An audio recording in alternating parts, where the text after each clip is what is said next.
Y comenzamos abordando el concepto de energía. Y la energía es la capacidad que tienen los cuerpos para producir trabajo. Y el trabajo es una forma de manifestación de la energía. Por lo tanto, se requiere energía para realizar un trabajo. Y por medio de un trabajo se puede obtener energía. Para la física clásica existe trabajo al producirse el desplazamiento de un objeto mediante la aplicación de una fuerza. Y seguramente muchos de los presentes conocen la relación que hay entre los parámetros trabajo, fuerza y desplazamiento. Vamos a colocar acá la ecuación, una ecuación elemental.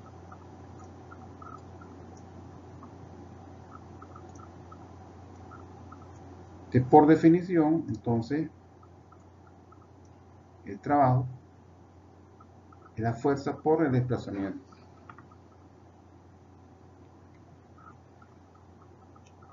Tratando de ilustrar, colocamos un objeto acá, una superficie, imaginemos que esa superficie no tiene fricción, es ideal, y si aplicamos una fuerza en esta dirección sobre el objeto, esa aplicación de la fuerza va a producir el desplazamiento de, y en tales circunstancias se considera que se está realizando un trabajo.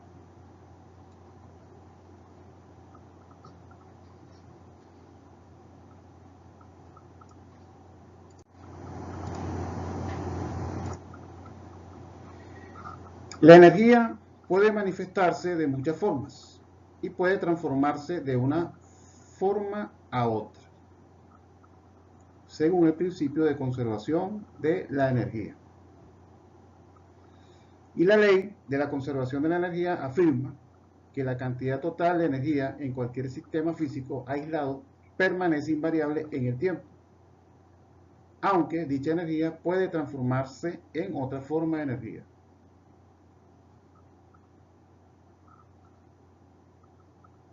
A manera de ecuación pudiéramos expresar que la energía, en este caso pongamos el ejemplo de la energía mecánica, en un sistema físico aislado va a ser igual a cero.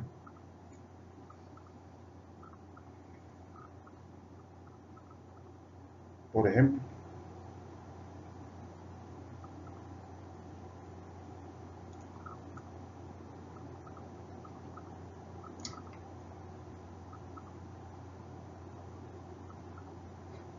y permanece invariable en el tiempo, aunque dicha energía puede transformarse en otra forma de energía.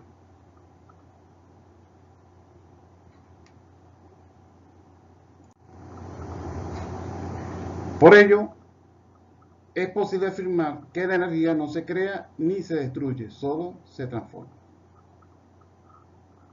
Esto en forma resumida es lo que es el contenido de la ley de la conservación de la energía. Por lo tanto, durante estas transformaciones, la energía es la misma antes y después de cada transformación.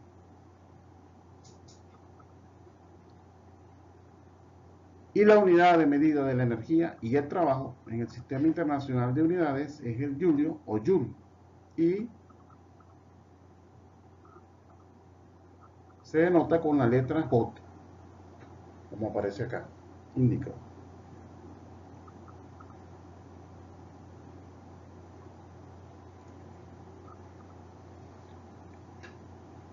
Entonces, la energía se puede hacer presente en muchas formas y puede transformarse de una forma a otra. Y en el caso de la energía mecánica, sucede con dos de sus componentes. Y vamos a expresarlo en forma de ecuación acá. La energía mecánica es igual a la energía potencial más la energía cinética. Y eso es el total de la energía mecánica en un sistema aislado.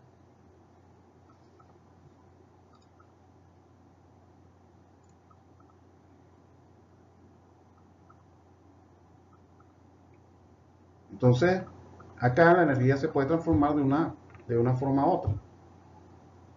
En un momento dado, la energía potencial pudiera transformarse en energía cinética. O viceversa. La energía potencial es igual. Esta fórmula también es muy conocida y es una fórmula básica. Igual a un medio de la masa por la velocidad al cuadrado. Esta es la energía cinética. Y la potencial es igual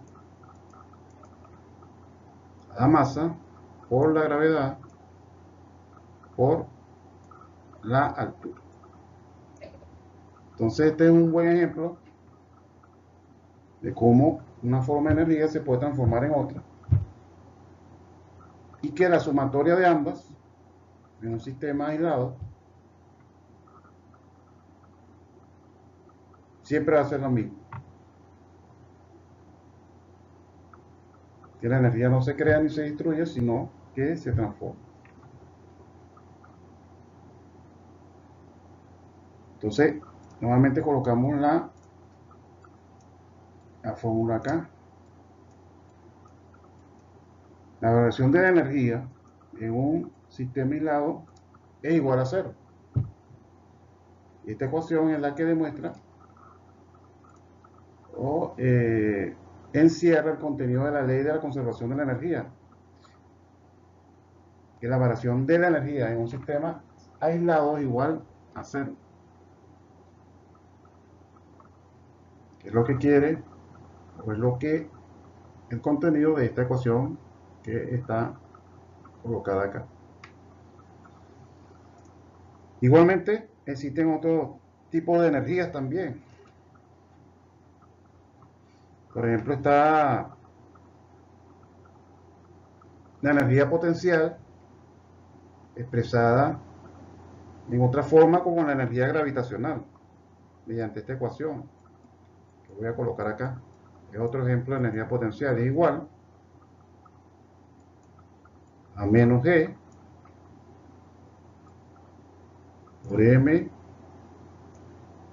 por M entre R, en donde G, estas son ecuaciones muy básicas, es la constante de gravitación universal. Estos son los valores de las masas de los dos cuerpos que ejercen fuerza gravitacional, y R es la distancia entre esos dos cuerpos. Y como todos sabemos, la constante de gravitación universal es igual a 6,674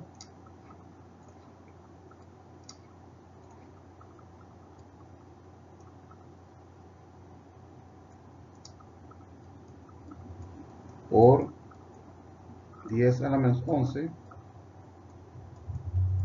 expresado en el sistema de unidades internacionales sería Newton por metro cuadrado entre kilogramos.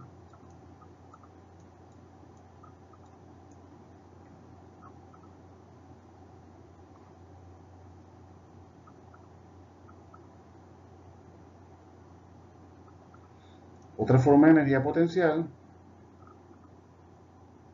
también se encuentra en un sistema de resorte. Pero en este caso, la ecuación de un sistema Esta se considera una energía elástica y la energía potencial será igual a un medio de K por el desplazamiento al cuadrado, donde K es la constante elástica. Y esta es otra forma de energía potencial.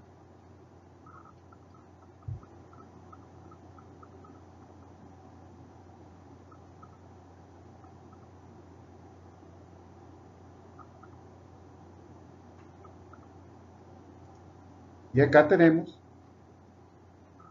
varios ejemplos de formas de energía y sus ecuaciones básicas, constantes, que son conocidas por todos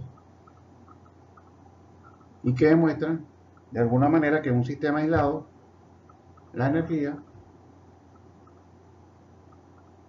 no se crea ni se destruye, sino que solamente se transforma y que la variación de energía en ese sistema aislado es igual a cero, que engloba la ley de conservación de la energía.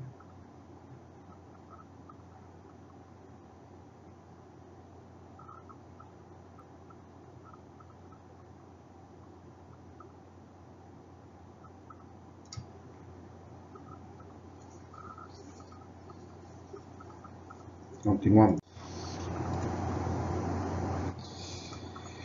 Julio o Joule.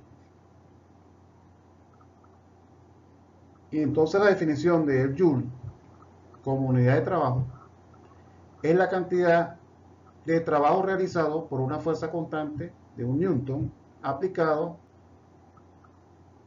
a un objeto para desplazarlo un metro, asumiendo que el desplazamiento y la fuerza tienen la misma dirección. Entonces,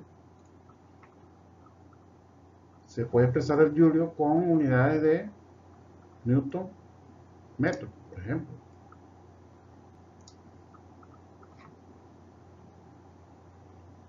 Y el Joule como unidad de energía eléctrica es la cantidad de trabajo necesario para mover una carga eléctrica de un coulomb a través de una diferencia de potencial de un voltio. Y por tanto el Joule también se puede expresar en unidades de coulomb voltio o voltio coulomb.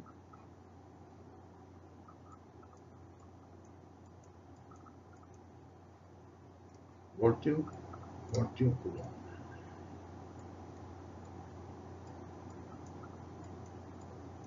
Todos estos conceptos fueron abordados en el diplomado en ingeniería eléctrica. Concepto de carga eléctrica, por ejemplo, fue abordado, de diferencia de potencial también.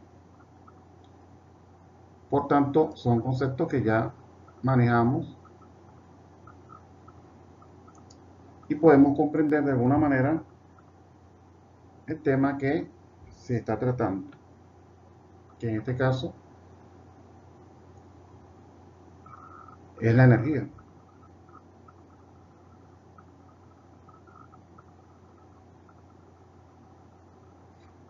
Y hay un fenómeno muy asociado con esta unidad de medida que se llama, sobre todo en el ámbito eléctrico, el efecto Joule.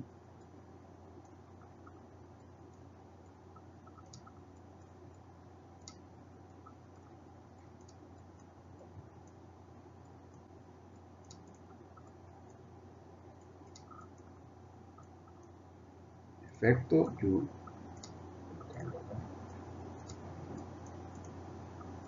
Y es conveniente mantenerlo presente.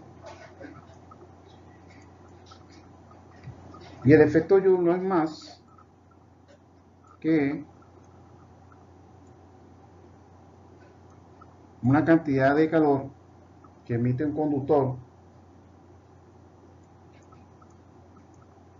debido al paso de una corriente eléctrica. Y se debe a que ese conductor se opone al paso de la circulación de esta corriente.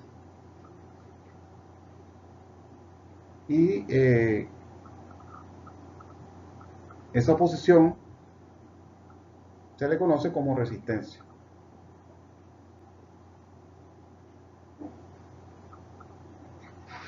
Y por tanto, al circular en la corriente por un conductor con una resistencia R,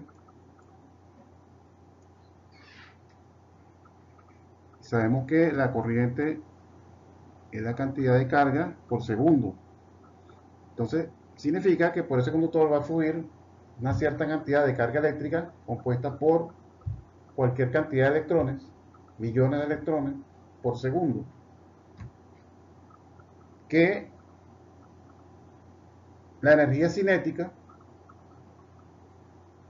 producto de la resistencia al paso de la carga eléctrica, esa energía cinética se transforma en calor y por tanto es una energía de pérdidas que no se transmite o no se transporta. Y se dedujo en un momento dado que ese efecto de Joule se puede representar por esta ecuación. Es igual a la corriente al cuadrado por la resistencia. Son corrientes de pérdida. Significa que a mayor corriente habrá mayor pérdida de energía en forma de calor, y este es el concepto de el efecto Joule.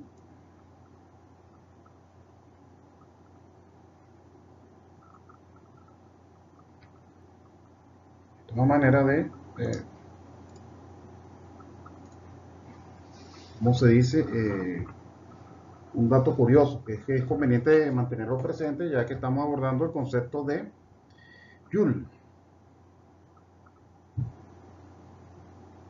Entonces acá tenemos dos definiciones, una aplicada al trabajo y otra aplicada a la energía eléctrica. Y esto que aparece en esta lámina nos permite intuir que trabajo y energía son lo mismo, porque vienen expresadas en la misma unidad de medida. Y esta intuición, por supuesto que es acertada en un 100%. También puede definirse como la cantidad de trabajo necesario para producir un vatio de potencia en un segundo. Por tanto, entonces, el Joule o el Joule también se puede expresar como unidades de vatio segundo. Vatio segundo.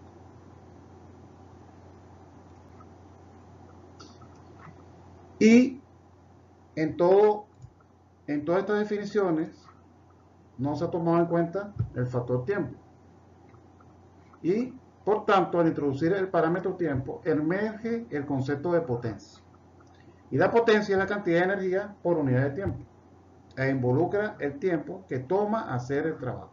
Entonces dijimos que el trabajo existe cuando se produce el desplazamiento de un objeto en un metro al aplicar una fuerza de un newton. Pero acá, tomando en cuenta el tiempo en que se produce ese desplazamiento, entonces entra en juego un parámetro que se llama potencia. Entonces básicamente la potencia va a ser igual al trabajo sobre el tiempo. Es una ecuación muy básica y elemental que expresa la relación que hay entre el trabajo y el tiempo. Y como trabajo y energía son lo mismo, entonces igual podemos decir que es igual a la energía en el tiempo. Y por tanto la energía es la potencia multiplicada por el tiempo. Y si la potencia viene expresada en kilovatios, entonces la unidad de medida de la energía en esta circunstancia sería el kilovatio hora, por ejemplo. Kilovatio hora.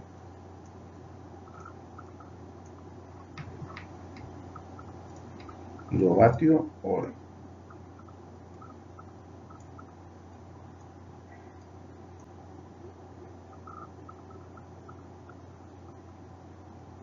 Y un kilovatio hora es igual a 3,6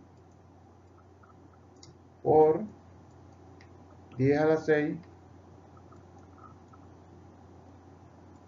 julios. Porque son unidades, ambas unidades de energía, tanto el kilovatio hora como el joule. Y esta es la relación que existe entre ambas unidades de medida.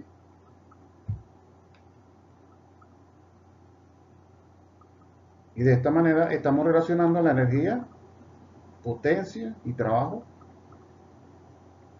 todo como un mismo sistema de parámetros, que es importante conocer, sobre todo las relaciones que existen entre ellos. Entonces, hemos visto que hay muchas formas de energía y que en un sistema aislado, la variación de energía en ese sistema es igual a cero.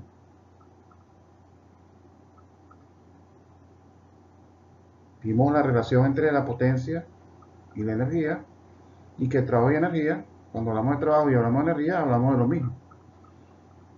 Y que cuando hablamos de trabajo y hablamos de tiempo, entonces emerge un nuevo parámetro que es la potencia.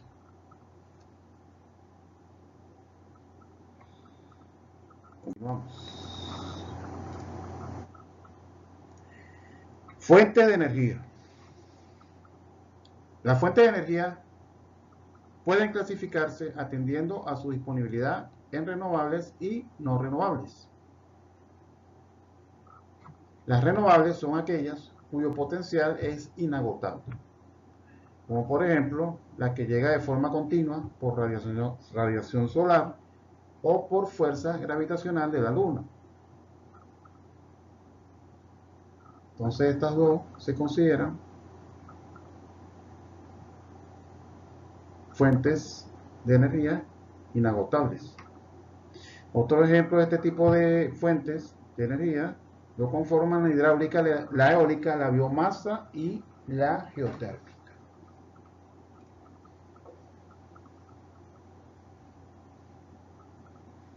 En el caso de la radiación solar, es un tipo de fuente de energía que se puede aprovechar en el ámbito eléctrico, a través del efecto fotoeléctrico, es una manera, el fotovoltaico, y la otra es a través de paneles solares. En el primer caso, los fotones son convertidos en cargas eléctricas, y en el segundo caso, el panel solar permite transformar un líquido en vapor, y ese vapor, por ejemplo, puede impulsar una turbina. Entonces, esta es una manera en la que se puede aprovechar la radiación solar como fuente de energía renovable.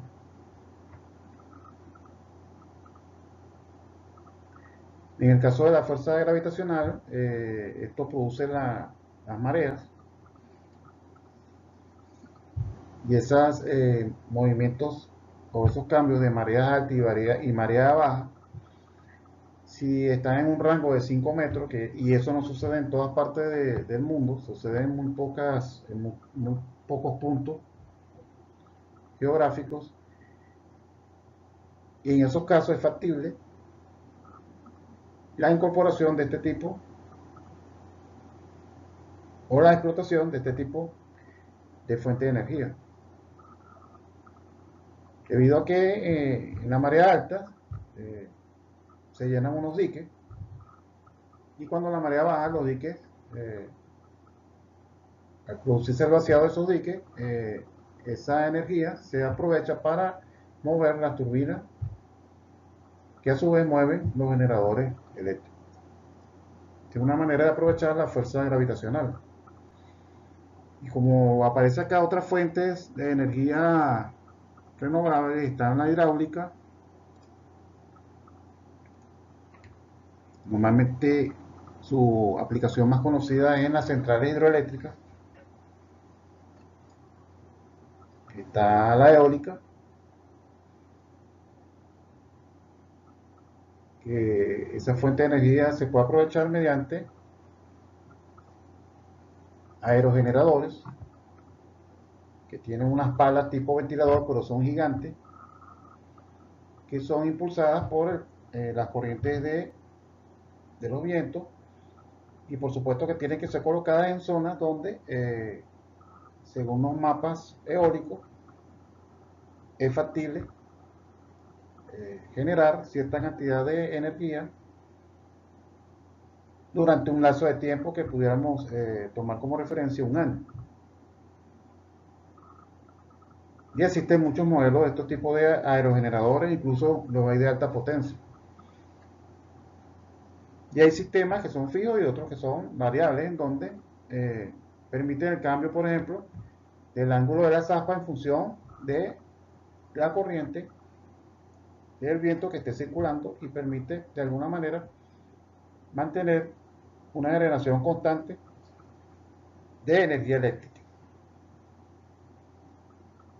Estos sistemas eólicos permiten que se puedan construir parques eólicos que inyecten esa generación, que convierten ese paso de energía eólica a energía eléctrica y conectarla a un sistema de potencia,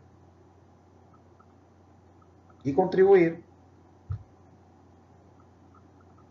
a la inyección de potencia activa desde una fuente renovable,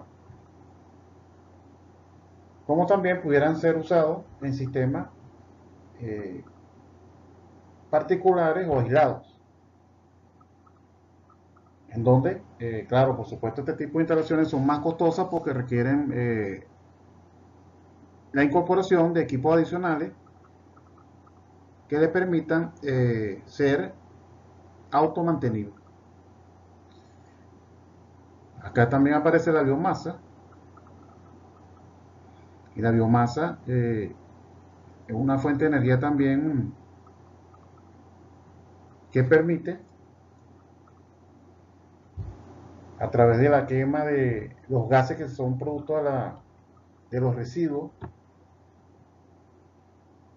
pueden ser urbanos o agrícolas, y al quemar estos gases, entre los cuales está el gas metano, se puede producir un calentamiento, se pueden producir gases calientes, o incluso se puede producir vapor, y por este medio impulsar turbinas y a su vez impulsar un generador eléctrico.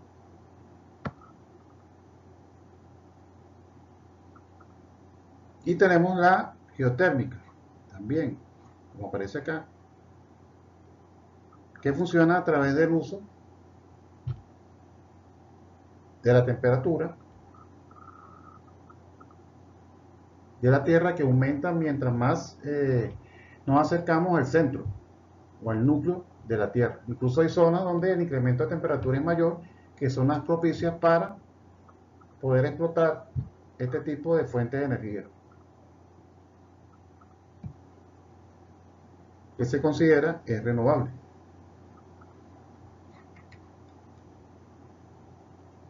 Continuamos. Las no renovables son aquellas que existen en la naturaleza en cantidad limitada, no se renuevan y por tanto son agotables. La demanda mundial de energía en la actualidad se satisface fundamentalmente con este tipo de fuentes energéticas, como por ejemplo están el carbón, el petróleo, el gas y el uranio. Y entonces en la actualidad no se usan las fuentes, en su mayoría las fuentes renovables, sino se usan fuentes no renovables, y que además de no ser renovables, producen efectos que impactan, que producen impacto ecológico. Entonces acá hay dos variables que de alguna manera nos permiten considerar como factible a través del tiempo el uso de este tipo de fuentes de energía no renovables. Continuamos. Clasificación. Desde el punto de vista de la utilización de la energía, podemos clasificar la energía en primaria, secundaria y útil. La primaria es la que se obtiene directamente de la naturaleza y corresponde a un tipo de energía almacenada o disponible, como por ejemplo el petróleo, el carbón, el gas natural, el uranio y la energía renovable. Todo este tipo de energía se consideran que son primarias.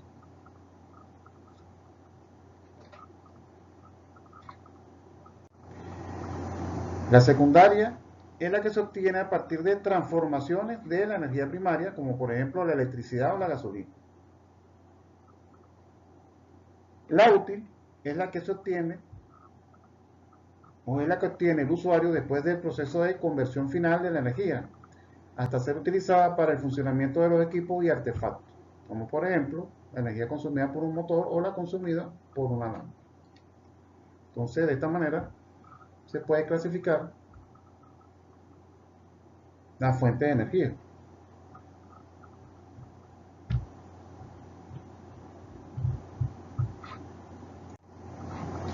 Entorno energético. El entorno energético está conformado por la necesidad de energía para el normal funcionamiento de los procesos y actividades de un grupo de individuos, organizaciones o países que rodea o que está cercano a un punto de referencia o ubicación geográfica.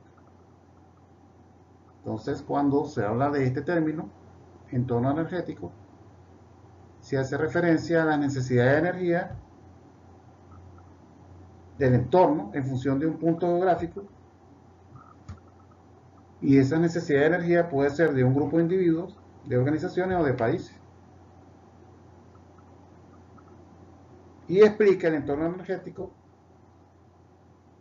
cómo es el uso de la energía por parte de esos entes cercanos a ese punto de referencia. Como por ejemplo un país.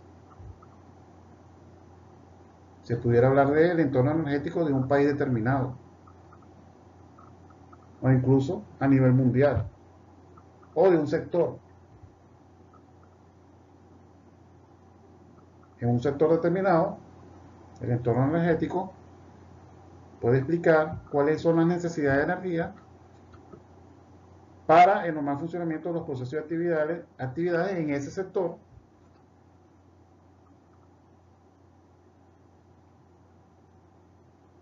para su normal desempeño. Entonces, el entorno energético comprende todo lo que se ha dicho hasta el momento.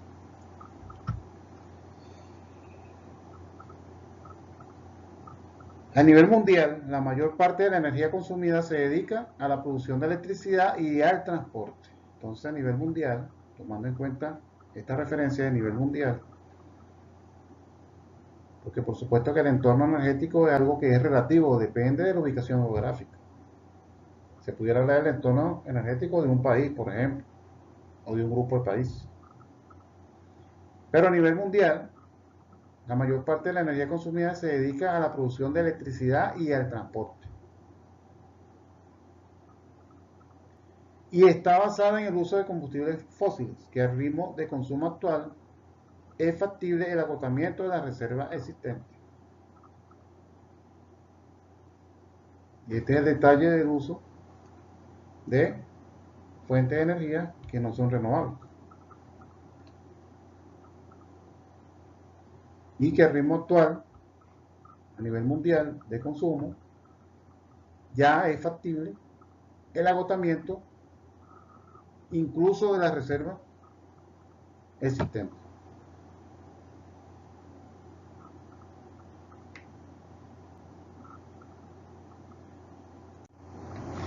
Este desempeño es insostenible porque agota la reserva de combustible y contribuye al efecto invernadero, a la contaminación, a la lluvia ácida y a la deforestación, afectando la calidad de vida, poniendo en riesgo la paz mundial. Entonces, además de amenazar las reservas de este tipo de fuente de energía, entonces tenemos consecuencias por el ritmo de consumo de esas fuentes. Y en primer lugar tenemos acá el efecto invernadero, que es muy conocido por todos. Y también sabemos que si el planeta que habitamos no tuviese la atmósfera que actual tiene, la energía que entra, la energía externa, que llega por radiación solar, así como llega al planeta, rebotaría al exterior y se estima que si no existiese la atmósfera como tal, la temperatura promedio del planeta estaría alrededor de menos 18 grados centígrados. Estamos hablando, por supuesto, de temperatura promedio. Y en la actualidad la promedio está en el rango de los 15 grados aproximadamente. Y todo esto gracias a la atmósfera. Y de alguna manera la atmósfera permite el paso de los rayos ultravioleta. Esos rayos ultravioleta calientan la superficie. Por supuesto que también está el efecto de calentamiento del mismo planeta por el núcleo.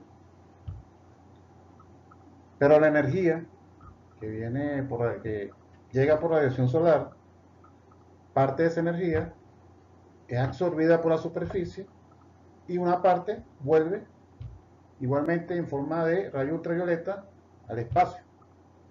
Pero esa parte que absorbe la superficie igualmente es rechazada, pero en forma de radiación infrarroja. Y la atmósfera, dada su composición, captura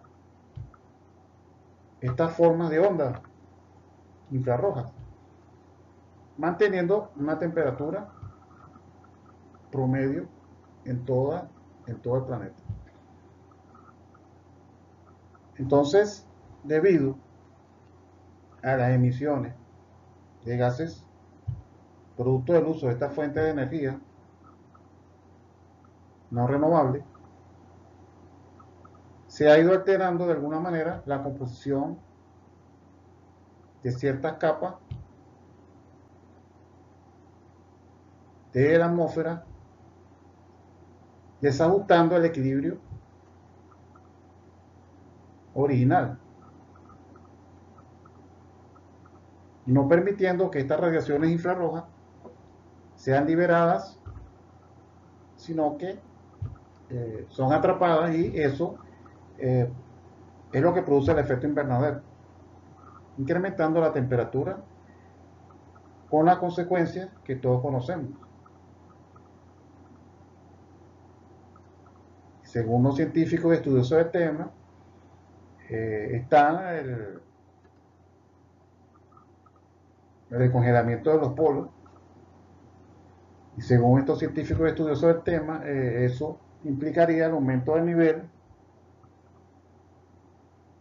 de los océanos, que amenaza los acuíferos, en este caso lo de agua dulce. Y por supuesto que este tipo de declaraciones de estos personajes han producido desde muchos años una alerta a nivel mundial. Igualmente, acá tenemos que este tipo de explotación de esta fuente favorece la contaminación ambiental, que eso afecta a la calidad de vida. Y existen las lluvias ácidas, producto de la explotación de estas fuentes de energía no renovables, que en su mayoría son combustibles fósiles, sobre todo el carbón y el petróleo.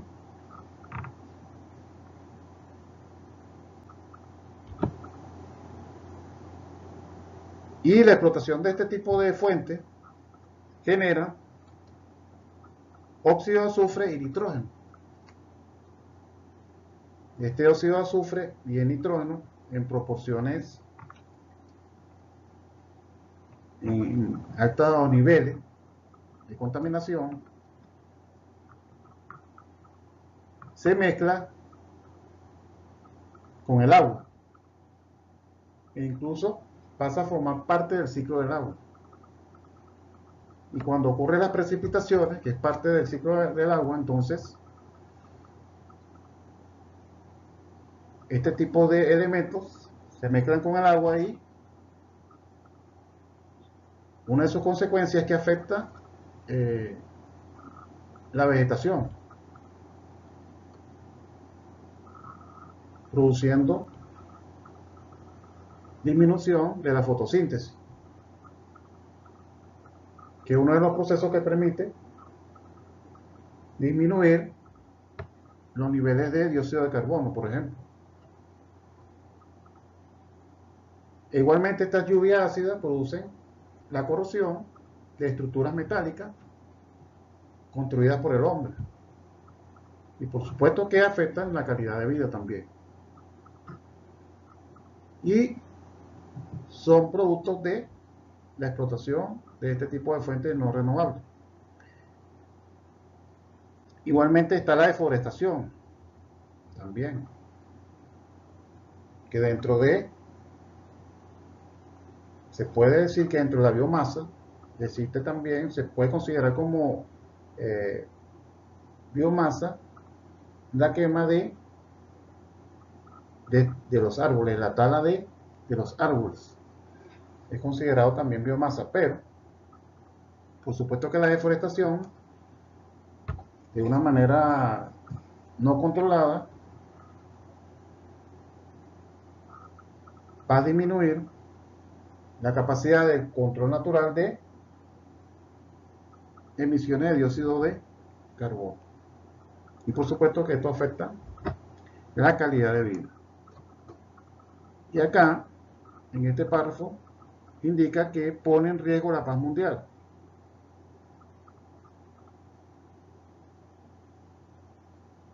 Y en este aspecto hay muchas declaraciones que ya quizás están en otros ámbitos, en otro contexto, por ejemplo el político, que no es o no forma parte del tema de este módulo que estamos desarrollando. Pero sí es considerado que este tipo de desempeño en cuanto al consumo energético a nivel mundial pone en riesgo la paz mundial. En esta circunstancia, o en este caso, es cuestión de revisar las declaraciones al respecto en cuanto a este asunto.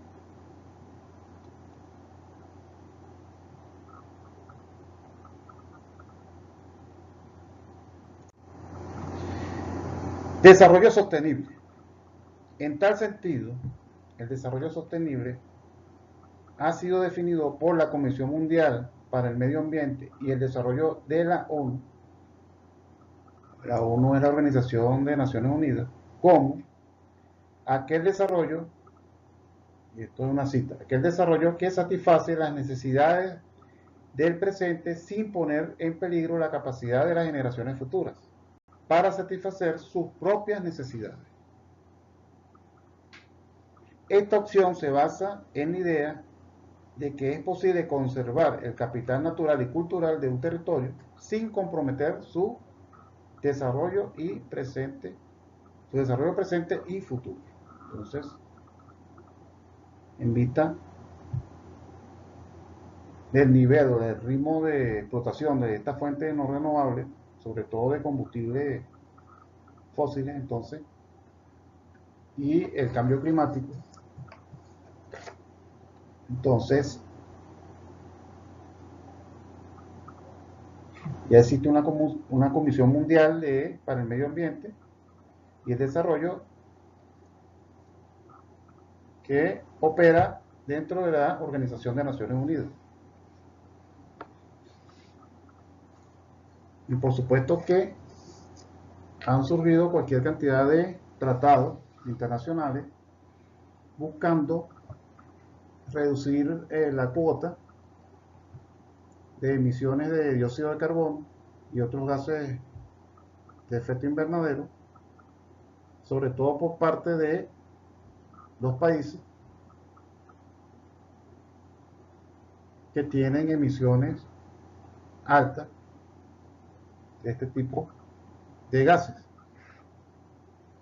Y son tratados que han sido promovidos por la Organización de las Naciones Unidas, en donde se comprometen a reducir esas emisiones fijando plazos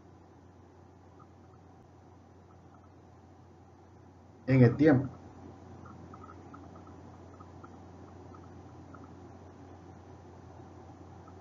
Y por supuesto que esto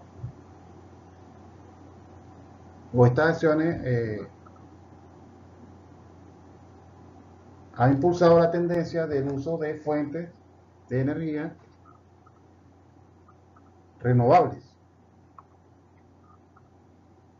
como la que se han explicado en este módulo,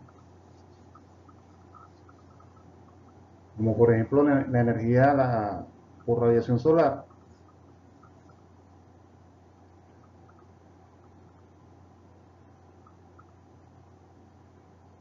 en el rubro de transporte también se está impulsando en la actualidad el vehículo eléctrico, buscando de alguna manera de disminuir las emisiones, dado que este rubro del transporte es uno de los que más está en crecimiento en cuanto a la emisión de dióxido de carbono a nivel mundial.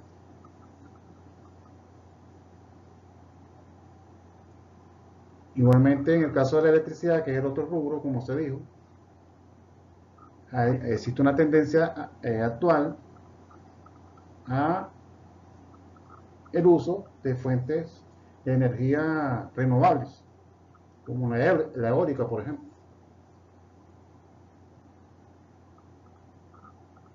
Sobre todo en el caso de las fuentes renovables está la eólica y por radiación solar la fotovoltaica, que incluso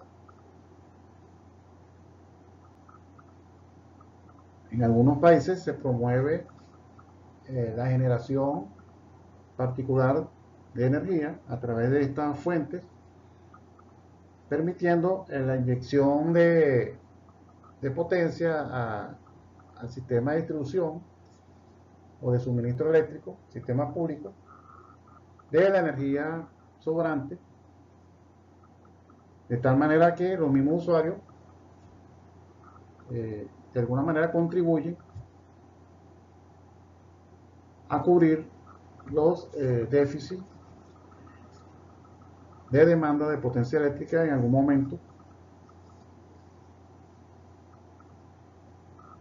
durante el día o la semana o el año. Y de esta manera buscar disminuir la explotación de fuentes no renovables.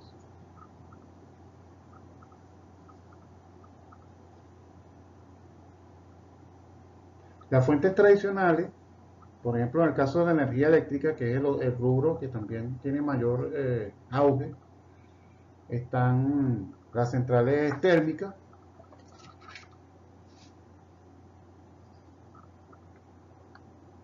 y las centrales térmicas funcionan, su nombre lo indica, con calor.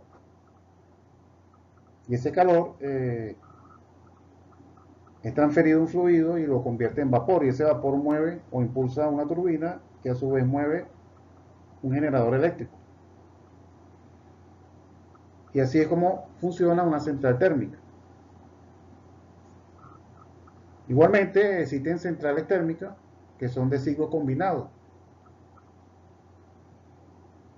Y son de ciclo combinado porque son dos generadores en uno. El generador principal se mueve con gas natural, por ejemplo. Y los gases calientes que escapan de esa primera etapa de generación, y por supuesto que acá este generador a gas tiene acoplado un generador eléctrico. Esta turbina que la mueve, se mueve por al quemar el gas, impulsa un generador eléctrico. Entonces esos gases calientes van a mover una central térmica normal que funciona con el mismo principio. Genera vapor a través de los gases calientes a un recuperador de esos gases y permitiendo el impulso de una segunda turbina y un segundo generador. Entonces, por eso se llaman de ciclo combinado este tipo de centrales, que en la actualidad están siendo muy usadas, porque tienen menos desperdicio de energía y son más eficientes que una central tradicional.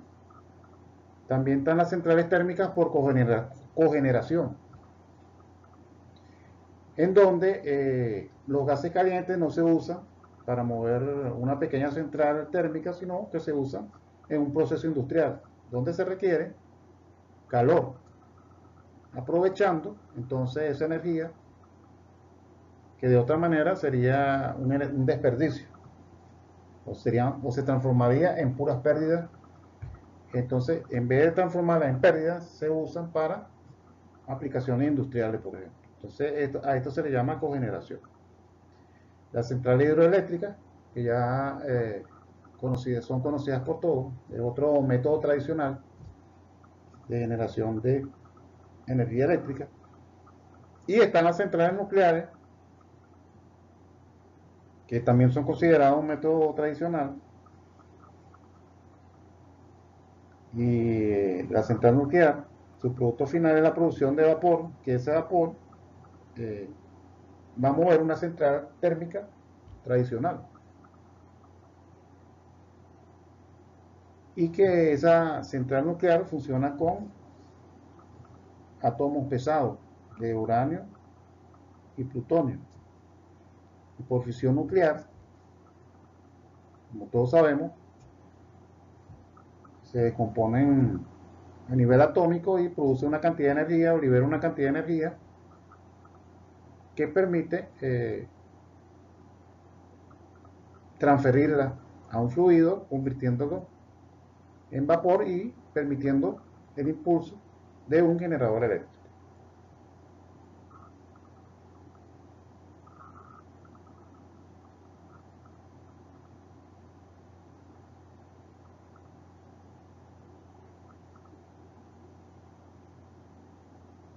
Bueno, de esta manera